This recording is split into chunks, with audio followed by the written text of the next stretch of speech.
नमस्कार दोस्तों, मैं संदीप त्रिपाठी आप सभी का स्वागत करता हूं अपने इस YouTube चैनल स्टडी पॉइंट 7 पर। और ज्योग्राफी के सीक्वेंस में ये चौथा और पांचवा चैप्टर हम इस वीडियो में डिस्कस करेंगे।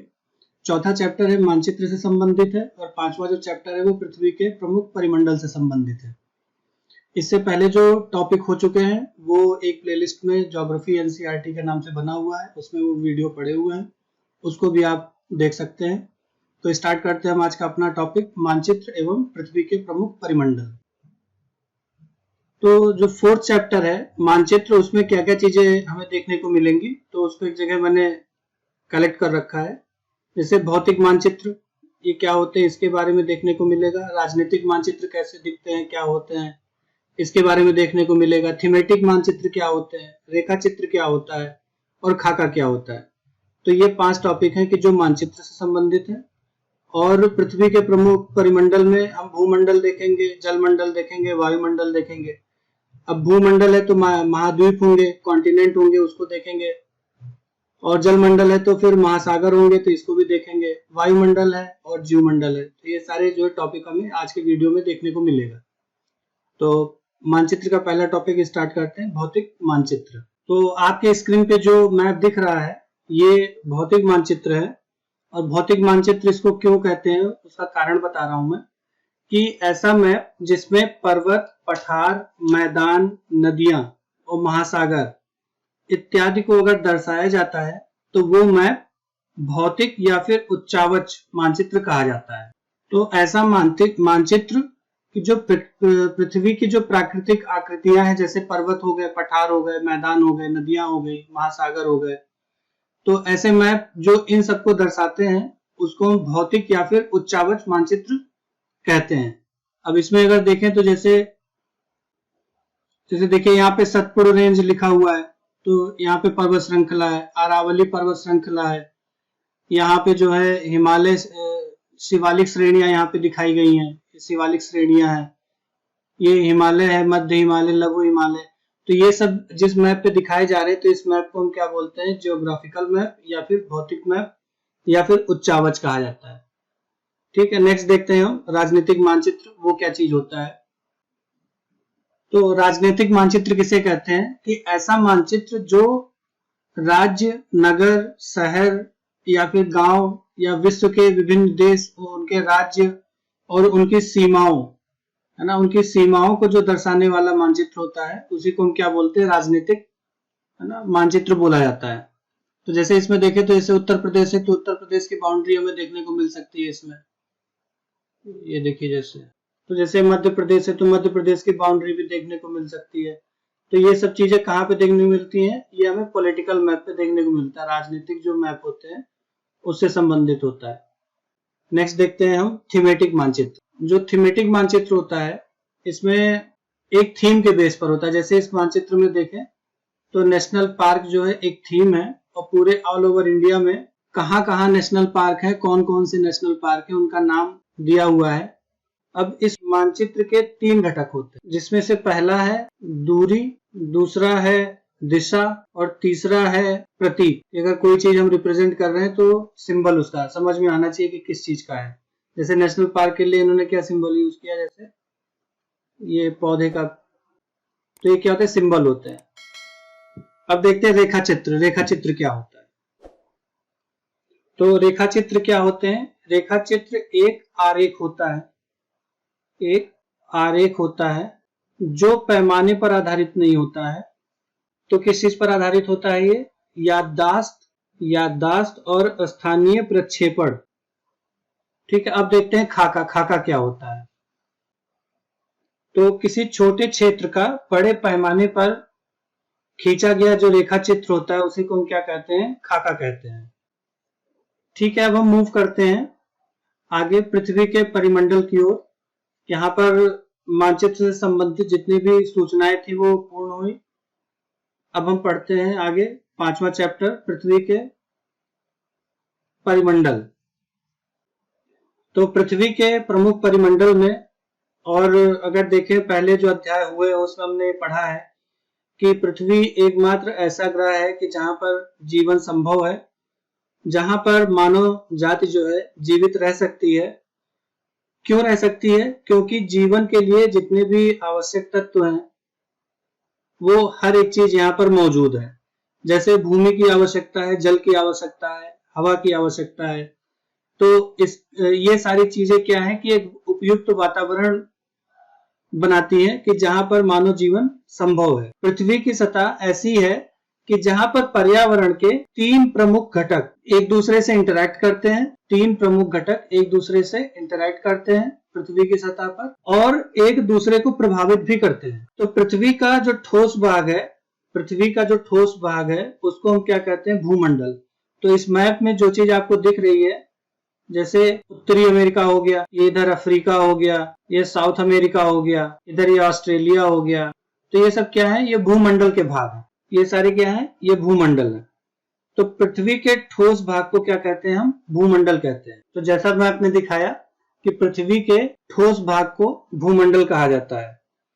यह भूपर्पटी की चट्टानों तथा मिट्टी की पतली परतों से बना होता है और इसमें क्या पाया जाता है? वो जीवों के लिए पोषक तत्व पाए जाते हैं कि जिससे जीवों का जीवन सुचारू रूप से चल सके। तो पृथ्वी की सतह को अगर देखें तो 2 मुख्य भागों में विभाजित किया जा सकता है। पहला है महाद्वीप और दूसरा है महासागरीय बेसिन, जिसमें पूरा पानी कलेक्टेड है, भरा हुआ जलाशय है। तो विश्व के सभी महासागर आपस में एक दूसरे से जुड़े हुए हैं, लेकिन जो स्थलीय भाग है, जो महाद्वीप हैं, ऐसा कोई जरूरी नहीं है कि वो आपस में जुड़े हों, है ना। जैसा कि मैप में हम लोगों ने देखा था, तो जैसे ये देखिए ऑस्ट्रेलिया है, तो ऑस्ट्रेलिया है ना, बाकी के जो भूभाग है वहां से जुड़ा हुआ नहीं है। ठीक है, इधर का देखे तो ये आपस में, जैसे यहाँ पे क्या एक गैप है, ये आपस में जुड़े नहीं है। तो जो जुड़े हुए हैं वो आपस में कौन जुड़ा हुआ है? वो केवल महासागर जुड़े हुए हैं, महासागर आपस में जुड़े हुए हैं। और जो भूभाग है, जो महाद्वीप है, वो आपस में जुड़े हुए नहीं है।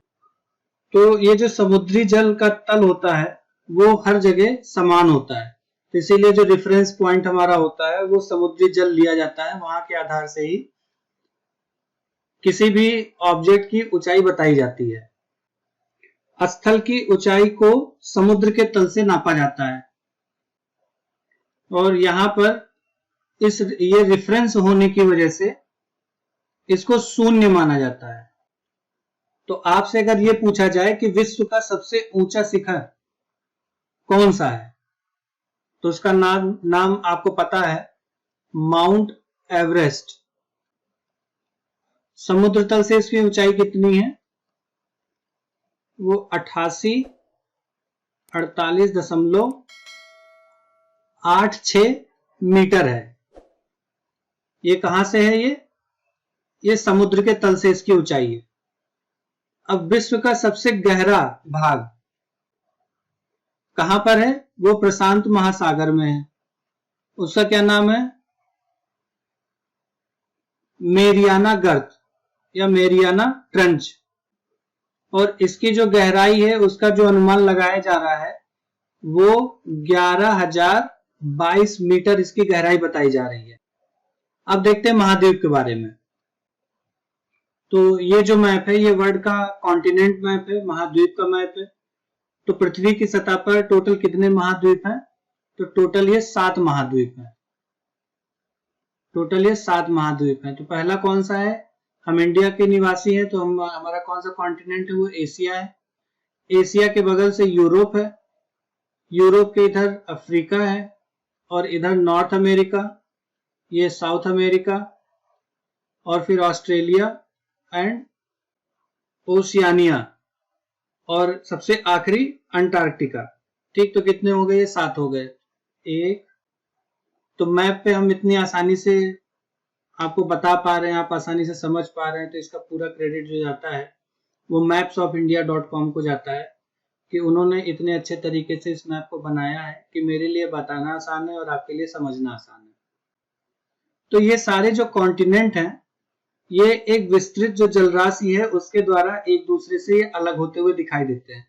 तो जैसे अफ्रीका और साउथ अमेरिका के बीच में अगर देखें तो यहाँ पे गैप है, तो यहाँ पे नॉर्थ अटलांटिक ओशियन और इधर से साउथ अटलांटिक ओशियन है कि जो इन दोनों को अलग।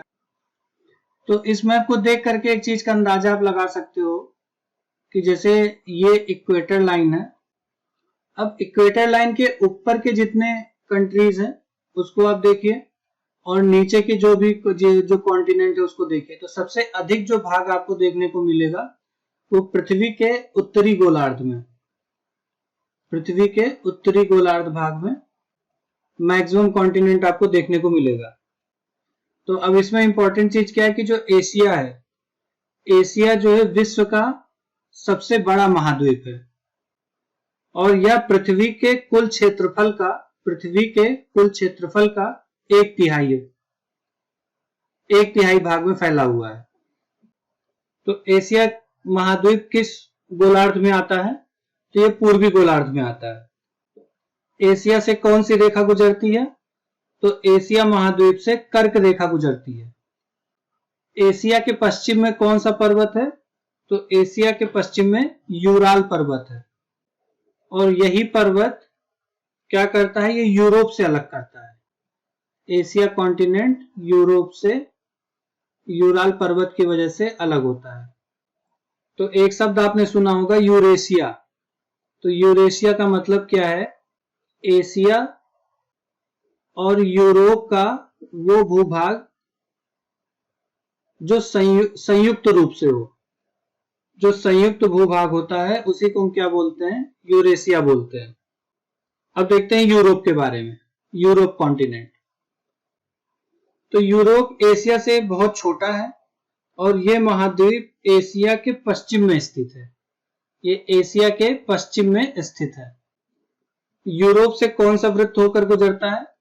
तो आर्कटिक वृत्त यूरोप से होकर के गुजरता है, और ये तीनों ओर से, तीन तरफ से जल से घिरा हुआ है। अब देखते हैं अफ्रीका कॉन्टिनेंट के बारे में। तो अफ्रीका जो है एशिया के बाद विश्व का दूसरा सबसे बड़ा महाद्वीप है, और यहाँ की खासियत क्या है कि जो विषुवत वृत्त है, या फिर ये कहें कि 0 डिग्री का जो अक्षांश है, वो इस महाद्वीप के लगभग मध्य भाग से होकर के गुजरता है। अब इस अफ्रीका का बहुत बड़ा भूभाग उत्तरी गोलार्ध में स्थित है। तो ये अफ्रीका एक ऐसा महाद्वीप है कि जहां से कर्क, विषुवत और मकर, ये तीनों रेखाएं अफ्रीका से होकर के गुजरती हैं। तो अफ्रीका में एक और बहुत बड़ी खासियत है, वो क्या है कि सहारा का रेगिस्तान। अब ये जो सहारा का रेगिस्तान है, ये विश्व का सबसे बड़ा गर्म रेगिस्तान है, जो कि कहां पर है? ये अफ्रीका में है।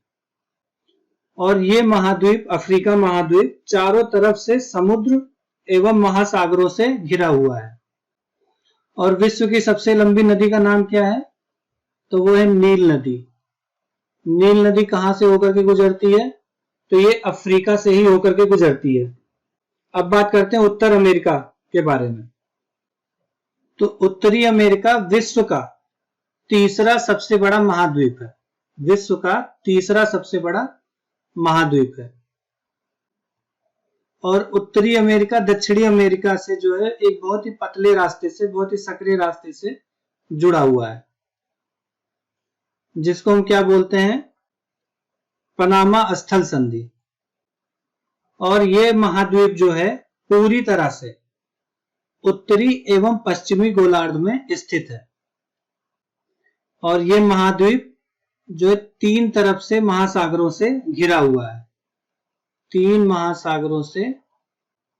तो वो 3 महासागर कौन से हैं वो आप हमें कमेंट करके बताइए इसमें। नेक्स्ट देखते हैं हम दक्षिणी अमेरिका के बारे में। तो दक्षिणी अमेरिका का अधिकांश भाग दक्षिणी गोलार्ध में स्थित है, अधिकांश भाग। अब इसके पूर्व में और पश्चिम में कौन से 2 महासागर स्थित हैं वो आप हमें कमेंट करके बताइए। और विश्व की सबसे लंबी जो पर्वत श्रृंखला है, विश्व की सबसे लंबी पर्वत श्रृंखला कौन सी है? एंडीज। वो जो है इसके उत्तर से दक्षिण की ओर फैली हुई है। और दक्षिणी अमेरिका में विश्व की सबसे बड़ी नदी कौन सी है?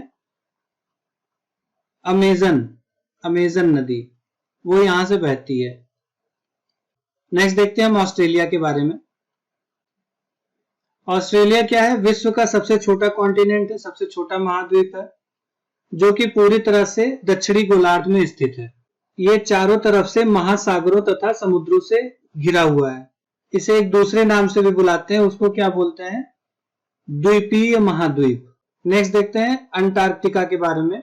तो अंटार्कटिका क्या है? ये एक बहुत बड़ा महाद्वीप है और ये दक्षिणी गोलार्ध में स्थित है, और जो दक्षिणी ध्रुव है वो इस महाद्वीप के मध्य में स्थित है। तो ये अंटार्कटिका जो कॉन्टिनेंट है, जो महाद्वीप है, ये दक्षिणी ध्रुव के क्षेत्र में स्थित है। तो इस वजह से क्या है कि यहाँ बर्फ की मोटी परतों से ढका हुआ है और यहाँ पर किसी भी प्रकार का भी अस्थायी मानव निवास नहीं देखा गया है। बहुत से देशों के शोध केंद्र यहाँ पर स्थित हैं। भारत का भी शोध संस्थान यहाँ पर देखने को मिलता है, जिसके दो नाम है, एक है मैत्री तथा दूसरा है दक्षिण गंगोत्री। तो इस प्रकार भूमंडल और महाद्वीप, ये दो टॉपिक हमारे कवर हो गए हैं। आगे हम डिस्कस करते हैं जलमंडल और महासागर के बारे में। तो जलमंडल में देखें तो पृथ्वी को क्या है? नीला ग्रह कहा गया। तो अगर आपने इस वीडियो का थंबनेल देखा होगा तो उसको देख करके आपको पता चल गया होगा कि पृथ्वी जो है आसमान से देखने पर वो नीले रंग का दिखाई देता है। क्यों दिखाई देता है? क्योंकि इसके पृथ्वी के 71% भाग पर जल है और 29% भाग पर स्थल है। तो ये जो जलमंडल है, जिसको हाइड्रोस्फीयर इंग्लिश में बोलते हैं, जलमंडल के सभी जो रूप हैं वो सभी उपस्थित हैं। तो जैसे महासागर, नदियां, झीलें, हिम नदियां, भूमिगत जल, वायुमंडल के जलवाष्प, तो ये सभी किस चीज को दर्शाती हैं? ये जलमंडल को दर्शाती हैं। तो पृथ्वी पर पाए जाने वाले जल का 97% से अधिक भाग महासागर में पाया जाता है। तो महासागर में कितना प्रतिशत है? 97%। और ये इतना अधिक खारा है, महासागर में जो पानी है वो इतना खारा है कि वो मानव के उपयोग का है ही नहीं। तो शेष जल का बहुत बड़ा जो भाग है वो बर्फ की परतों एवं हिम नदियों में और भूमिगत जल के रूप में पाया जाता है। जल का बहुत कम भाग ऐसा है कि जो लवण विहीन है, जो मनुष्य के काम में आ सकता है। तो आगे देखते हैं महासागर के बारे में। तो ये जो मैप आपके सामने है, ये मैप महासागर को रिप्रेजेंट करने के लिए है। तो देखें तो यहाँ पे कौन कौन से हैं? तो एक है पैसिफिक ओशियन, एक है अटलांटिक ओशियन, एक है इंडियन ओशियन, इधर ये पैसिफिक ओशियन और ये इधर आर्कटिक ओशियन। तो देखें क्या है, ये जो महासागर है ये हमारे जो जलमंडल है उसका ये मुख्य भाग है और इनकी आपस में क्वालिटी क्या है कि ये एक दूसरे से जुड़े हुए हैं। ये हर एक जो है एक दूसरे से जुड़े हुए हैं, इस टाइप से आप देखेंगे तो महासागर में जो जल है वो हमेशा क्या है? वो हमेशा गतिशील रहता है। ये हमेशा जो फ्लो करते रहते हैं, गतिशील रहते हैं। तरंगे, ज्वार भाटा तथा महासागरीय जो धाराएं हैं, ये महासागरीय जल की 3 मुख्य गतियां हैं। कौन कौन सी? तो टोटल अगर देखें तो जो महासागर है वो टोटल 5 महासागर है। तो सबसे बड़ा जो महासागर है उसका क्या नाम है? उसको बोलते हैं प्रशांत महासागर, ये सबसे बड़ा है। दूसरे नंबर पे आएगा अटलांटिक महासागर, तीसरे पे आएगा हिंद महासागर, चौथे पे आएगा दक्षिणी महासागर और 5वें पे आएगा आर्कटिक महासागर। तो प्रशांत महासागर पूरे पृथ्वी के 1/3 भाग पर फैला हुआ है। पृथ्वी का सबसे गहरा भाग जो मैरियाना गर्त है वो प्रशांत महासागर में है और ये प्रशांत महासागर लगभग वृत्ताकार है। अब इसके चारों ओर कौन कौन से महाद्वीप आते हैं? तो एक है एशिया, दूसरा है ऑस्ट्रेलिया और उत्तरी एवं दक्षिणी अमेरिका। तो अटलांटिक महासागर विश्व का दूसरा सबसे बड़ा महासागर है। इसका आकार देखें, एस अक्षर के आकार का ये है। इसके पश्चिमी किनारे पर उत्तर एवं दक्षिणी अमेरिका, उत्तरी एवं दक्षिणी अमेरिका, पूर्वी किनारे पर यूरोप एवं अफ्रीका, पूर्वी किनारे पर, और व्यापार की दृष्टि से ये अटलांटिक ओशियन अटलांटिक महासागर सबसे व्यस्त महासागर है। तो व्यापार के लिए प्रयोग किया जाने वाला जो महासागर है वो अटलांटिक महासागर है। अब देखते हैं हिंद महासागर के बारे में। तो हिंद महासागर ऐसा महासागर है कि जिसका नाम किसी देश के नाम पर है, यानी कि ये भारत के नाम पर है। और यह महासागर का अगर आकार देखें तो ये ट्रायंगल में है, ये त्रिभुजाकार है। इसके उत्तर में एशिया है, पश्चिम में अफ्रीका है और पूरब में ऑस्ट्रेलिया है। दक्षिणी महासागर के बारे में देखते हैं। दक्षिणी महासागर जो है अंटार्कटिका महाद्वीप को चारों ओर से घेरे हुए है और अंटार्कटिका महाद्वीप से उत्तर की ओर 60 डिग्री दक्षिणी अक्षांश तक फैला हुआ है। अब देखते हैं आर्कटिक महासागर के बारे में। आर्कटिक महासागर उत्तर ध्रुव वृत्त में स्थित है। ये उत्तर ध्रुव के चारों ओर फैला हुआ है और ये आर्कटिक महासागर प्रशांत महासागर से छिछले जल वाले एक सकरे भाग से जुड़ा हुआ है, जिसको एक संधि का नाम दिया गया है और इस संधि को क्या बोलते हैं? बेरिंग जल संधि। अब देखते हैं हम वायुमंडल के बारे में। तो वायुमंडल क्या है कि वायुमंडल में देखें तो हमारी जो पृथ्वी है इसके चारों ओर गैस की एक परत है, एक परत से पूरा घिरा हुआ है, जिसे को हम क्या बोलते हैं? वायुमंडल बोलते हैं। और वायु की यह पतली परत इस ग्रह का महत्वपूर्ण और एक अटूट भाग है और ये वायुमंडल हमें ऐसी वायु प्रदान करती है कि जिससे हमारा जीवन सुचारू रूप से चल पा रहा है, हम सांस ले पा रहे हैं। और यही वायुमंडल है कि सूर्य से आने वाली जो हानिकारक परावैंगनिक किरणें हैं ये उनको रोकता है और उससे हमें बचाता है। तो अगर ये देखें कि वायुमंडल की ऊंचाई कितनी है, यह अकेले कितना फैला हुआ है, तो ये 1600 किलोमीटर तक फैला हुआ है। 1600 किलोमीटर तक फैला हुआ है। तो वायुमंडल को उसके घटकों, तापमान तथा अन्य के आधार पर 5 परतों में बांटा जाता है, जिसमें से पहला जो परत आता है उसको बोलते हैं ट्रोपोस्फियर यानी कि क्षोभ मंडल। दूसरा है स्ट्रेटोस्फियर, इसको बोलते हैं समताप मंडल, इसको बोलते हैं क्षोभ, ऊपर वाले को बोला हमने समताप। फिर इसके बाद आता है मेसोस्फियर, इसको हम बोलते हैं मध्य मंडल। फिर इसके बाद आता है आयन मंडल, फिर इसके बाद आता है बहिर्मंडल। अब वायुमंडल को देखें तो ये मुख्यतः ऑक्सीजन यानी कि O2 और नाइट्रोजन यानी कि N2 से बना हुआ है, जो कि साफ तथा शुष्क हवा का 99% भाग है। आयतन के अनुसार देखेंगे तो नाइट्रोजन 78% है, ऑक्सीजन 21% है, बाकी अन्य गैसें हैं जो लगभग 1% है, जिसमें कार्बन डाइऑक्साइड है, आर्गन है। अब ऑक्सीजन क्या है? ये जीवन के लिए बहुत ही इंपॉर्टेंट है, जबकि नाइट्रोजन प्राणियों की वृद्धि के लिए आवश्यक है।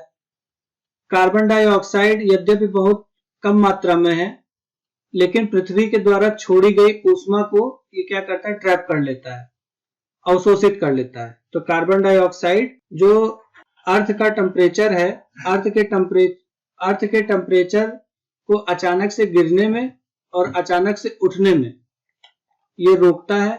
तो कार्बन डाइऑक्साइड का हमारे वायुमंडल में बहुत ही महत्वपूर्ण योगदान है। अब ऊंचाई के साथ क्या होता है कि जो वायुमंडल है, तो वायुमंडल में घनत्व में विभिन्नता देखी जाती है। तो यह घनत्व समुद्र तल पर सबसे अधिक होता है और जैसे हम ऊपर की ओर जाते हैं ये तेजी से घटता जाता है। और यह आपको पता है कि जब पहाड़ों पर कोई पर्वतारोही जाता है तो हवा के घनत्व में कमी आने के कारण उसे सांस लेने में दिक्कत होती है, कठिनाई होती है। तो इसीलिए क्या है कि जो पर्वतारोही हैं वो अपने साथ ऑक्सीजन का सिलेंडर साथ में लेकर के जाते हैं। तो घनत्व के साथ में क्या है कि वायुमंडल में ऊंचाई पर जाने पर घनत्व के साथ में तापमान में भी गिरावट देखने को मिलती है। वायुमंडल क्या करता है कि पृथ्वी के ऊपर एक दबाव बनाता है और यह दबाव पृथ्वी के सतह पर अलग अलग जगह पे अलग अलग देखने को मिलता है। कुछ क्षेत्र ऐसे होते हैं कि जहां पर अधिक दाब महसूस होता है और जबकि कुछ क्षेत्र ऐसे होते हैं कि जहां पर कम दाब देखने को मिलता है। वायु जो प्रवाहित होती है वो उच्च दाब से निम्न दाब की ओर होती है, और जो गतिशील वायु होती है उसी को क्या कहा जाता है, पवन कहा जाता है। वायुमंडल टॉपिक हमारा कंप्लीट हुआ।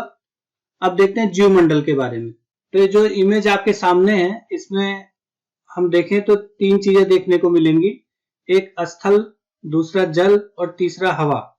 तो जीवमंडल क्या है, ये स्थल, जल तथा हवा के बीच का एक सीमित भाग है। यह वह भाग है जहां पर जीवन मौजूद है। यहाँ जीवों की बहुत सी प्रजातियां हैं, जो कि सूक्ष्म जीवों तथा बैक्टीरिया से लेकर बड़े स्तनधारियों के आकार में पाई जाती हैं। मनुष्य सहित सभी प्राणी जीवित रहने के लिए एक दूसरे के साथ जीवमंडल से जुड़े हुए हैं। जीवमंडल के प्राणियों को देखें तो दो मुख्य भागों में विभाजित किया जा सकता है। पहला भाग है जिसको हम बोलते हैं जंतु जगत, और दूसरा भाग है जिसको बोलते हैं पादप जगत। जंतु जगत और पादप जगत। तो पृथ्वी के ये तीनों परिमंडल आपस में पारस्परिक क्रिया करते हैं तथा एक दूसरे को किसी न किसी रूप में ये प्रभावित करते रहते हैं।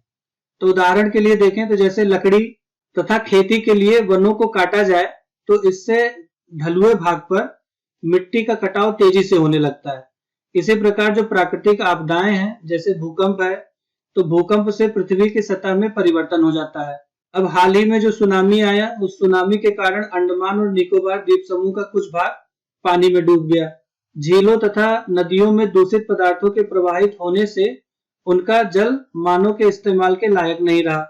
यह जल दूसरे जीवों को भी नुकसान पहुंचाता है।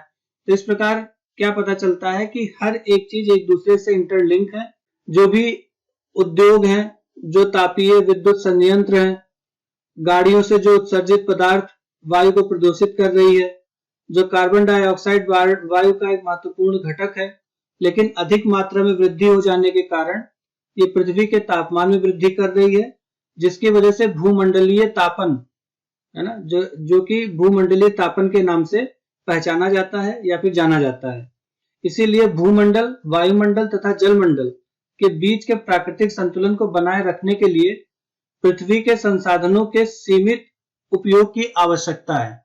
अगर हम इस आवश्यकता को पहचान जाते हैं तो प्रकृति में चल रही इस पारस्परिक घटना को हम सही ढंग से और व्यवस्थित कर सकते हैं। तो इस प्रकार आज के वीडियो में हमारा चौथा और पांचवा चैप्टर यानी कि मानचित्र और पृथ्वी के परिमंडल, ये चैप्टर कंप्लीट हुआ। इसके बाद जो चैप्टर आएगा वो पृथ्वी के प्रमुख स्थल रूप है। इसके ऊपर पूरा डिटेल डिस्कशन करेंगे हम। तो मिलते हैं हम अपने नेक्स्ट वीडियो में। तब तक खुश रहिए, मस्त रहिए, पढ़ते रहिए स्टडी पॉइंट 7 के साथ। धन्यवाद।